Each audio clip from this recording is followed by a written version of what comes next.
გაზრდილი მისია.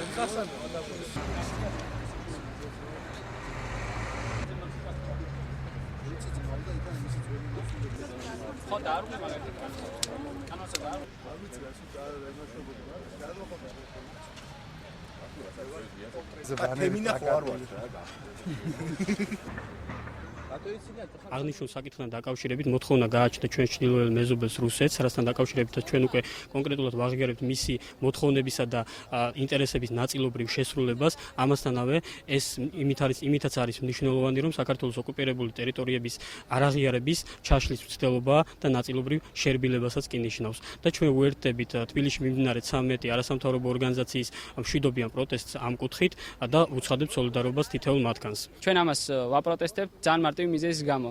ჯერ ერთი პირველი უნდა გაკეთდეს განცხადებები საზოგადოების მხრიდან, საზოგადოება მაქსიმალურად უნდა ჩაერთოს თემაზე, რომელსაც ქვია კანონი ოკუპაციის შესახებ. საზოგადოების აზრი უნდა იყოს გათვალისწინებული და შემდეგ რა თქმა უნდა მსჯელობის საგანია და მსჯელობის შედეგად მივალთ კონკრეტულ იმ საკითხის გადაწყვეტაზე, რომელიც საკითხის დგას დღის წესრიგში.